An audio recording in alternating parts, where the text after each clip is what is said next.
Earlier in the course, I talked about abstraction as one of the core principles of object-oriented programming. So abstraction means hiding the details and complexity and showing only the essential parts. Remember the DVD player? That's abstraction. Now, to implement abstraction, we use private properties and methods. So we hide certain members of an object so they won't be accessible from the outside.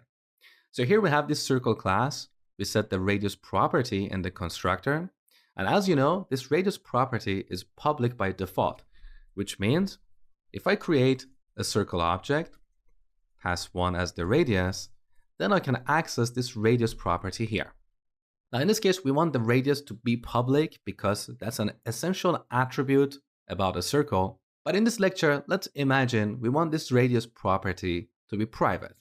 So I'm going to show you how to implement private properties and methods when using ES6 classes. There are basically 3 different approaches, but the first approach, in my opinion, is a terrible approach, so I don't even count that. The first approach is using an underscore as a naming convention.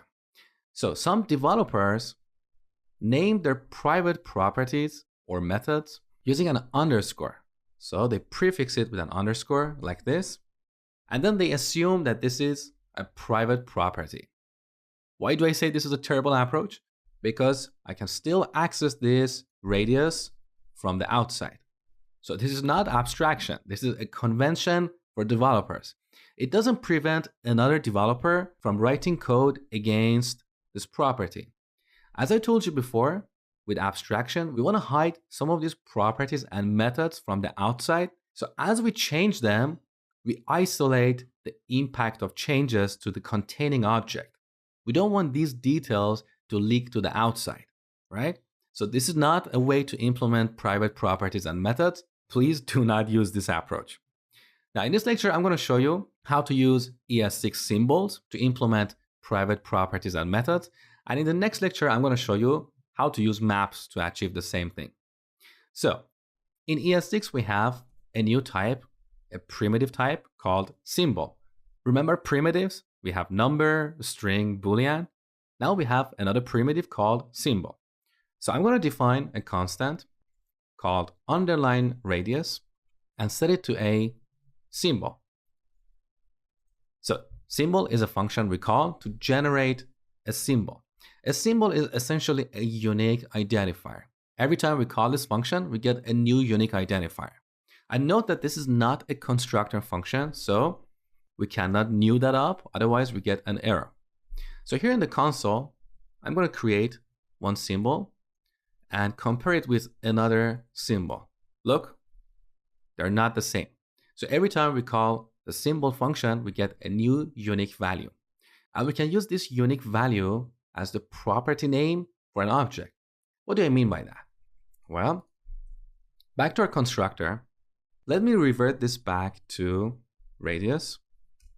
Okay, so you know that in JavaScript, there are 2 ways to access a property in an object. We can use the dot notation, like what we have here, or brackets.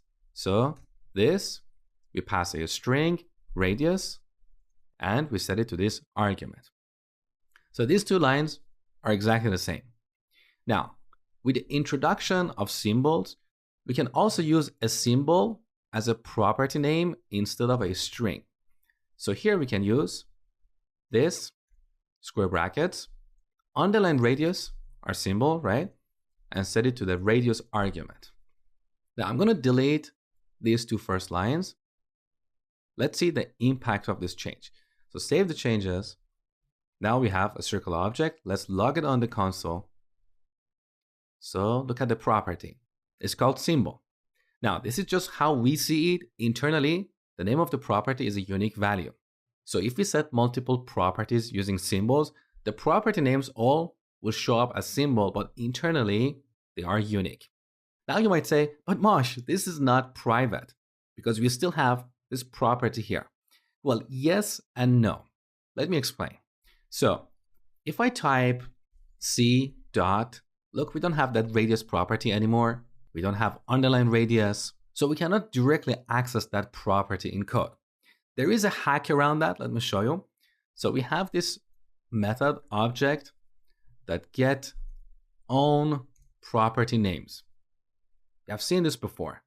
So let's do a console.log, call this method and pass C as an argument. We get an empty array because we don't have any properties, or more accurately, any regular properties in this object. But we have another method, get own property symbols instead of names. Now look at this. So this returns an array of symbols. I can get the first symbol. Let's store that in a constant called key. So this returns an array. I'm going to get the first element. This is just for demonstration, not something you should do.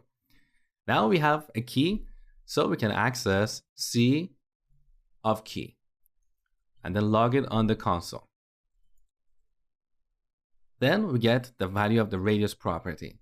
But we're not going to write code like that to access these kind of private properties. This is kind of awkward, right?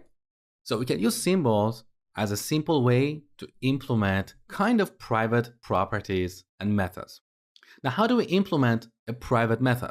Well, earlier you learned that we can add a method here like draw. Now, to make this private, similarly, we can define another symbol. Let's call that draw. We set this to a new symbol. Now, instead of using this name here, we want to use our symbol.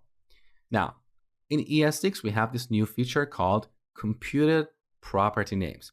So we can add brackets, and inside of these brackets, we add an expression. When that expression is evaluated, the resulting value will be used as the name of a property or method. So here we pass underline draw. So this expression, our symbol, will be evaluated. We get a unique value, a unique identifier, and because we have put that inside of these brackets, that unique identifier will be used as the name of this method. So I'm going to save the changes. Let's log C on the console one more time. So we have this property, which is the radius property. And in the prototype where all these methods end up, we have another property. Look, that's our symbol, and that's set to a function. So that's our draw function, or more accurately, the draw method.